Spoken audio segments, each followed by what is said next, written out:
Mustafizur Rahman, IPL ও বিশ্বকাপ। বাংলাদেশের ক্রিকেটে এখন এই তিনটি শব্দই সবচেয়ে বেশি উচ্চারিত হচ্ছে।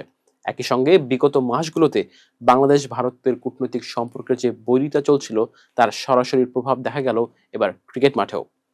ফেব্রুয়ারিতে ভারত ও শ্রীলঙ্কার যৌথ আয়োজনে শুরু হতে যাচ্ছে টি-20 বিশ্বকাপ। সূচি অনুযায়ী বাংলাদেশের ম্যাচ হওয়ার কথা ছিল ভারতের মাটিতে।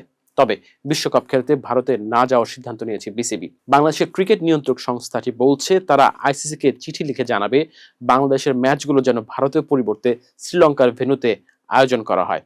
বিসিবির পরিচালক নাজমুল আবেদিন ফাহিম এই সিদ্ধান্তের খবর নিশ্চিত করেছেন। তবে কি কি কারণ বিবেচনায় নিয়ে এই সিদ্ধান্ত নেওয়া হয়েছে এবং আইসিসির সঙ্গে আলোচনার অগ্রগতি কি সেই বিষয়ে বিস্তারিত জানা যায়নি। বাংলাদেশের স্থানীয় ও আন্তর্জাতিক কয়েকটি গণমাধ্যমে প্রকাশিত খবরে জানা যাচ্ছে যে খেলোয়াড়দের নিরাপত্তা বিবেচনায় এই সিদ্ধান্ত নিয়েছে বিসিবি। বিসিবির একটি সূত্র জানিয়েছে এই সিদ্ধান্ত তারা একটি ইমেলের মাধ্যমে আইসিসিকে জানিয়ে দেবে। ধারণা করা হচ্ছে ভারতীয় ক্রিকেট বোর্ড বিসিসিআই নির্দেশনা মেনে আইপিএল এর দল কলকাতা নাইট রাইডার্স মুস্তাফিজকে বাদ দেওয়ার পর চলমান ঘটনার প্রবাহ, সাম্প্রতিক পরিস্থিতি, নিরাপত্তা ও সার্বিক প্রেক্ষাপট বিবেচনা নিয়েই এই সিদ্ধান্ত নিয়েছে বিসিবি। এর আগে পাকিস্তানও তাদের সব ম্যাচ শ্রীলঙ্কার খেলার সিদ্ধান্ত জানিয়েছে। বাংলাদেশও একই পথ অনুসরণ করলে বিশ্বকাপের ভেন্যু ব্যবস্থাপনায় আইসিসির সামনে নতুন সিদ্ধান্তের বিষয়টি সামনে আসবে। শনিবার মুস্তাফিজুর রহমানকে আইপিএল থেকে বাদ দেওয়ার পর থেকে মূলত বিশ্বকাপে বাংলাদেশের ক্রিকেটারদের নিরাপত্তার বিষয়টি সামনে আসে। রাতেই বিসিবি পরিচালকরা অনলাইনে বৈঠক করছিলেন। সে সময় সিদ্ধান্ত না আসলেও রবিবার বিভিন্ন মহলে আলোচনা চলছিল। অন্তর্বর্তী সরকারের একাধিক উপদেষ্টা বিষয়টা নিয়ে কথা বলেন। এরপর বিসিবি থেকেও জানানো হয় ভারতে বাংলাদেশ দল পাঠানো হবে না। অন্যদিকে ভেন্যু পরিবর্তনের দাবিতে আইসিসিকে চিঠি লেখার যে সিদ্ধান্ত নিয়েছে বাংলাদেশ, তাকে লজিস্টিক্যাল দুঃস্বপ্ন বলে বর্ণনা করেছে বিসিসিআই। বিসিসিআইয়ের একটি সূত্রকে উদ্ধৃত করে ভারতীয় সংবাদ সংস্থা পিটিআই লিখেছে, আপনি কারো ইচ্ছে অনুযায়ী খেলার সূচি বদলাতে পারেন না। এটা একটা লজিস্টিক্যাল দুঃস্বপ্ন। প্রতিদ্বন্দ্বী দলগুলোর কথা ভাবুন, তাদের বিমান টিকিট, হোটেল সব বুক করা হয়ে গেছে।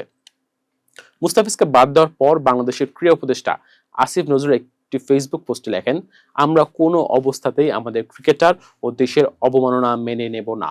গোলামের দিন শেষ। তিনি লেখেন, যেখানে বাংলাদেশের একজন ক্রিকেটার চুক্তিবদ্ধ হওয়া সত্ত্বেও ভারতে খেলতে পারেন না, সেখানে বাংলাদেশের গোটা ক্রিকেট টিম বিশ্বকাপ খেলতে যাওয়া নিরাপদ মনে করতে পারে না। বোর্ড থেকে বাংলাদেশের বিশ্বকাপ খেলাগুলো শ্রীলঙ্কায় অনুষ্ঠিত করার অনুরোধ জানানোর জন্য নির্দেশনাও দিয়েছি আমি। আসিফ নজরুল তার পোস্টে এও লেখেন যে তিনি তথ্য ও সম্প্রচার উপদেষ্টা সৈয়দা রিজওয়ানা হাসানকে অনুরোধ করেছেন বাংলাদেশে আইপিএল খেলার সম্প্রচারও যেন বন্ধ করে দেওয়া হয়। এরপর বিষয়টি নিয়ে তথ্য উপদেষ্টা সৈয়দ রিজওয়ানা হাসান কথা বলেছেন সাংবাদিকদের সঙ্গে। তিনি বলেছেন, এই বিষয়ে আইনি ভিত্তি পর্যালোচনা করে সিদ্ধান্ত নেওয়া হবে। তিনি আরো বলেছেন, চুপ করে বসে থাকার উপায় নেই, একটা প্রতিক্রিয়া দেখাতে হচ্ছে। সাংবাদিকদের তিনি বলেন, আইপিএল থেকে বাংলাদেশের তারকা পেসার মুস্তাফিজুর রহমানকে বাদ দেওয়ার ঘটনায় সরকারের পক্ষ থেকে আনুষ্ঠানিক প্রতিক্রিয়া জানানো হবে। বাংলাদেশ একটা শক্ত অবস্থান নেবে। এই সিদ্ধান্তের পেছনে কি আইনি ভিত্তি রয়েছে?